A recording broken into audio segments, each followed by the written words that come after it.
Jadi memang dalam hidup bertetangga untuk tidak ganggu total itu nggak iso. Bismillahirrahmanirrahim. Ustadz, saya izin bertanya, apakah termasuk menzolimi tetangga atau orang sekitar rumah jika kita membakar sampah dan asapnya pembakaran sampah tersebut kemana-mana? Terlebih lagi jika ada tetangga yang sedang berjemur pakaian dan lainnya. Mohon penjelasannya Ustadz. Jazakumullah khairan. Kehidupan bertetangga itu adalah konsekuensi dari manusia itu makhluk sosial. Jadi dari manusia itu adalah makhluk sosial.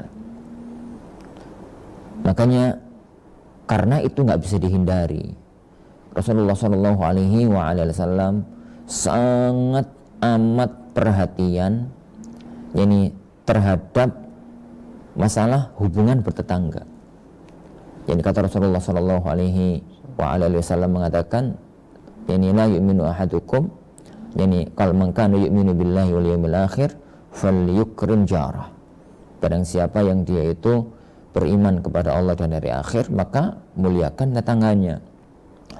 Dalam riwayat yang lain Rasulullah SAW sampai bersabda, jadi mazalah Jibril yusini bil jar. Jibril itu selalu wanti-wanti untuk berbuat baik sama tetangga. Sama tetangga. Selalu wanti-wanti untuk berbuat baik sama tetangga. Sampai kata Rasulullah SAW, saya itu kepikiran, apa tetangga itu mewarisi aku apa enggak. Itu. Jadi bahkan dalam riwayat yang lain Rasulullah SAW itu sampai mengatakan bahwasanya menyakiti tetangga, mengganggu tetangga itu standarnya adalah standar keimanan, kesempurnaan iman. Wallahi la yu'min, wallahi la yu'min, wallahi la yu'min. Demi Allah tidak beriman, demi Allah tidak beriman, demi Allah tidak beriman. Jadi telah ditanya oleh para sahabat, ya Rasulullah siapa itu? Maka beliau mengatakan man la ya'man jaruhu bawa'iqahu. Jadi orang yang tetangganya enggak aman dari gangguan dia. Itu kaidah umumnya syariat. Insyaallah subhanahu wa ta'ala kita semua memahami konsep syariat tentang masalah itu. Tinggal masalah perincian dan praktek lapangan. Perincian dan praktek jadi lapangan. Jadi memang dalam hidup bertetangga untuk tidak ganggu total itu nggak iso. Makanya ada satu sifat penting yang harus dibangun pada hubungan bertetangga, namanya taghaful, namanya tasamuh. Taghaful itu tidak semua masalah dipermasalahkan. Tasamuh itu kalau masalah itu masih bisa ditolerir, yuk tolerirono. Jadi kalau masalah itu masih bisa ditolerir, kalau masalah itu masih bisa untuk ya gak apa-apa lah gitu, semacam itu, maka itu. Dan itu adalah akhlak yang mulia. Kalau kita itu semua masalah dipermasalahkan, semua ini dipermasalahkan, semua itu dipermasalahkan, ya geger. Ini kehidupan seseorang akan jadi selalu ada masalah. Karena tidak ada kehidupan manusia yang tidak terikat dengan orang, terutama yang mepet. Ini yang mepet, karena untuk kadang-kadang urusan air hujan, yuk kadang-kadang urusan sapi tank, yuk kadang-kadang urusan got, yuk kadang-kadang urusan anak-anak main ke rumah tetangganya kemudian ngambil sesuatu, ganggu sesuatu dikit, yuk kadang-kadang ini, kadang-kadang itu lumrahnya dalam kehidupan yang bertetangga. Makanya sebagaimana orang itu membangun dirinya di atas sebaik mungkin untuk berbuat baik kepada tetangganya, yang sedang dia itu merasa diganggu, munculkanlah satu sifat kapan itu harus dipermasalahkan, kapan itu harus ada muncul taghaful. Taghaful pura-pura nggak ngerti, pura-pura nggak tahu, pura-pura nggak ada masalah. Tidak semua masalah itu harus dipermasalahkan. Tidak semua masalah yang harus dipermasalahkan. Baik.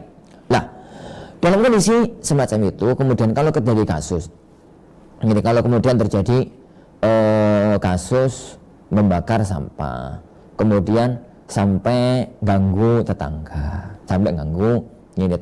tetangga. Pertama, membakar sampah itu hak anti, hak orang. Karena pasti itu membuang sampah. Kalau memang di satu tempat yang memang sampahnya harus dibakar di tempat itu. Dan yang namanya bakar sampah, nggak mungkin asap itu bisa dikendalikan. Ya kanan, ya kiri, ya ke tetangga, ya ke ini. Ya ke tetangga, ya ke ini. Nasihatnya bagi tetangga, kalau memang itu ganggunya itu nggak ganggu-ganggu banget, dalam arti sekedar asap lewat, ya sekedar apa, maka nasihat ana munculkan la taghaful. Jangan anggap itu masalah, senormalnya lah. Terutama kalau itu mungkin setahun sekali, setahun 2 kali atau apa gitu, masalah-masalah jadi bangkar sampah yang besar.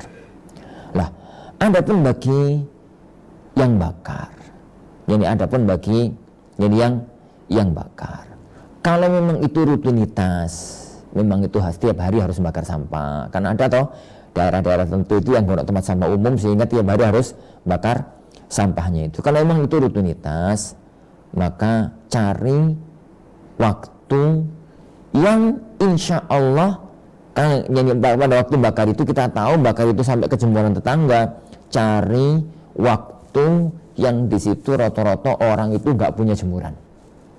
Bisa jadi pagi gitu, pada subuh begini kan orang itu nggak punya jemuran, belum jemur. Atau sekalian sore jelang-jelang maghrib itu kan jemuran sudah diangkati, diangkati. Cari waktu yang lebih meminimalisasi masalah, atau diskusikan baik-baik dengan tetangga. Dan itu cara yang paling bagus, diomongkan dengan tetangga, minta uzur, minta maaf, minta sarannya kalau bakar sampah itu caranya bagaimana. Bisa jadi tetangga itu punya kesepakatan dengan tetangganya, kita bakar bareng-bareng setiap hari Selasa sore, misalkan setiap hari apa begitu untuk bakar, dan itu meminimalisasi masalah. Yang penting hak tetangga itu hak yang besar. Tapi untuk tidak ganggu totalitas itu nggak mungkin. Maka butuh sifat taghaful, butuh sifat tasamuh antar keduanya. Kalau kemudian bisa dilakukan dengan syura, saling sapa, kemudian kebicaraan yang bagus, kemudian minta izin sama tetangganya, maka itu yang terbaik insya Allah subhanahu wa ta'ala. Wallahu a'lam bishawab.